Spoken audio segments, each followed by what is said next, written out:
שלום לכם, היום יום תשעה באב, ואנחנו ידוע שלא לומדים תורה ביום הזה. יש איסור ללמוד תורה, בגלל שתורה גורמת לשמחה, ויש איסור ללמוד תורה. הדבר היחידי שמותר ללמוד ולקרוא זה מגילת איכה, שמדברת ממש על החורבן, וספר ירמיהו, ששם יש הרבה קטעים שמדברים על החורבן.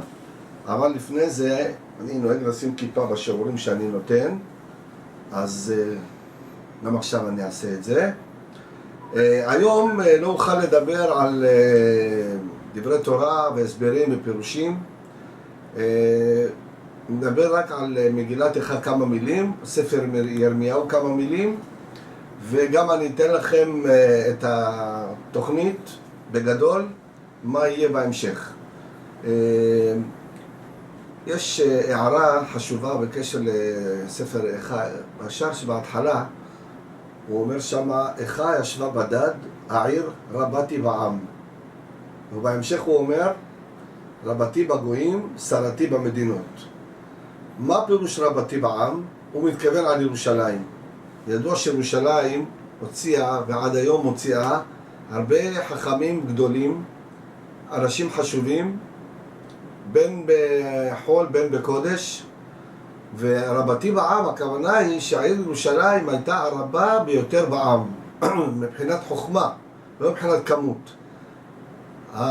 הרוב החוכמה שבעם היה בירושלים, ומפה גם תראו בהרבה סידורים ישנים בעיקר, אז מופיע שהתפילה כמנהג ירושלים, כי שם התחיל הכל.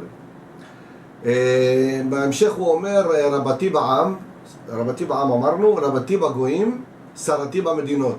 כבר הוא מתפרס ליותר גדול ומתכוון בכלל לארץ ישראל, שהיא הרבה שבגויים, שכל החוכמה יוצאת מארץ ישראל לכל העולם כולו, שנתנו את התנ"ך לעולם כולו, את השבת וכו', ושרתי במדינות. כלומר שהיא, יש מעין עולם שיש בו ממשלה, והיא השרה הנכבדה ביותר בכל המדינות.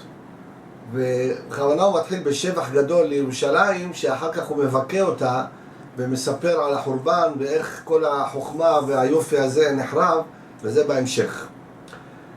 זה בקשר למגילת איכה.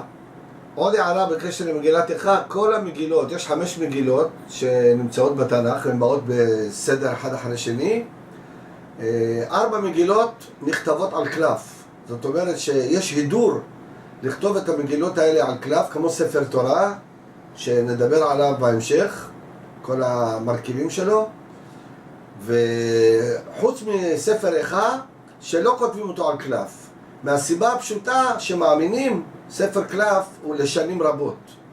הגניזות שמצאו בבר כוכבא ובקומראן מ-2000 שנה, יש שם דפים שעדיין גבילים, שעדיין נשתמרו ורואים את הכתב ברור, לכן קלף הוא מחזיק הרבה שנים.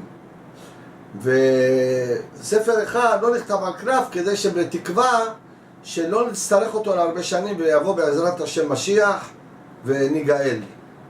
וגם לפי האמונה שלנו, היום בצהריים, אחר חצות, בין 1 ל-2, זה אחר חצות היום, ייוולד המשיח. ככה האמונה שלנו אומרת, הלוואי בעזרת השם שזה יקרה היום, אנחנו נשמח מאוד. הספר השני הוא ספר ירמיהו, שירמיהו היה אחד מ3 נביאים ענקיים, ירמיהו, ישעיהו ויחזקאל, הם היו 3 נביאים שהספרים שלהם גדולים בכמות וגדולים באיכות. עד היום קשה לדעת איזה ספר יותר ענק מהשני, כל אחד והייחוד שלו. ירמיהו ספר ענק, יחזקאל ספר גדול שמדבר שם על דברים ברומו של עולם, ישעיהו שמתחיל בחורבן וגומר בנחמה, ספרים מדהימים. אבל ספר ירמיהו, הסופר שכתב אותו בן נריה, כתב אותו בצורה, אי אפשר לדעת את הסיבה, עד היום לא מצאו, לא ירדו לסוף דעתו למה הוא כתב את הספר בצורה כל כך מפוזרת, ממש מפוזרת. כל דף הוא עניין אחר. ובא הרב בן אילאו שליטה, שיהיה בריא, וכתב ספר ירמיהו שונה, כלומר לא כמתחרה לספר חלילה, אלא שהוא ערך אותו בצורה אחרת, כתב ספר על ירמיהו, עשה בו סדר לפי הנושאים, ואני ממליץ לקרוא את הספר הזה. מי שרוצה להבין את ירמיהו יותר טוב, אז מוזמן לקנות את הספר הזה.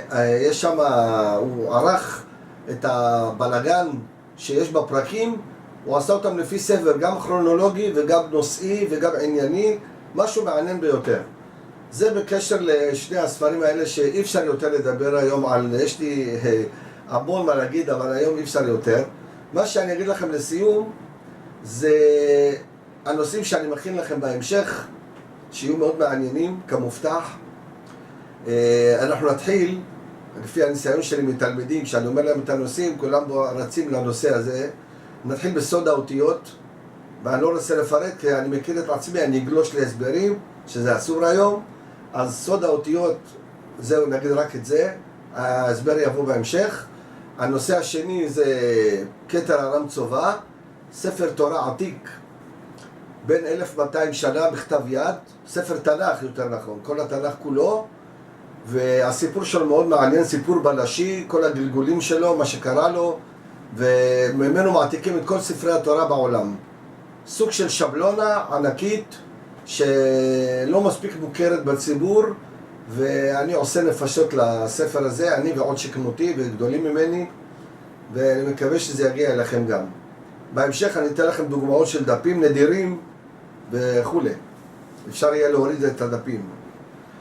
הנושא השלישי זה נושא מאוד מאוד חשוב ביהדות, גם אני לא יכול להיכנס ולהסביר היום, זה הדיוק של הלוח העברי מול כל הלוחות שבעולם.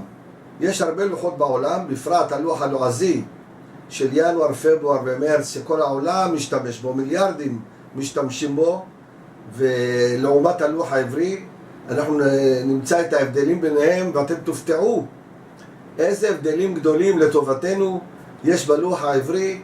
זה דברים מדהימים שאני חוזר כל פעם מחדש, שאני אומר היום לא אוכל לפרט כי זה קשה לי, אני אוהב להמשיך ולעניין. אז הנושאים האלה הם העיקריים, אחריהם יבואו עוד נושאי משנה, למשל המזון ביהדות, שזה נושא מאוד מעניין וענק, והוא נכון להיום בבוקר. מה שכתבו לפני 2000 שנה, כולל הרמב"ם, כולל לפניו ואחריו, נושא מאוד מעניין. שבטי ישראל, כל הסיפור של שבטי ישראל, מה קרה להם, איך דגל המדינה בכלל היה מוכן לנו מלפני הרבה שנים, לא כמו שידוע ומוכר.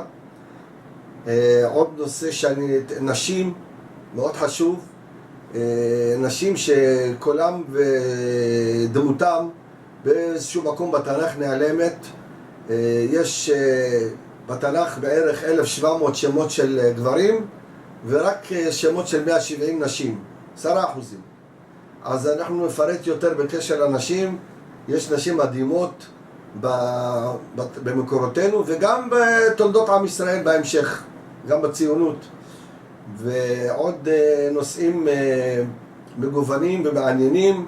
מה זה הניקוד, מה זה הטעמים שבתורה, איך בנויה התורה, למה היא נחשבת נפרדת מהתנ"ך ברמה הרבה יותר גבוהה מהתנ"ך עצמו, מה מרכיב אותה, מה מותר, מה אסור בה, כל מיני דברים ששייכים לה, שלדעתי הרבה מהציבור הלא דתי, שאני מאוד רוצה לקרב אותו ולהתקרב אליו, וזה קראתי לעניין הזה יהדות בטעם טוב. תעשו היכרות עם הרבה דברים יהודיים מעניינים, ונשתמע ונתראה בהמשך. תודה רבה.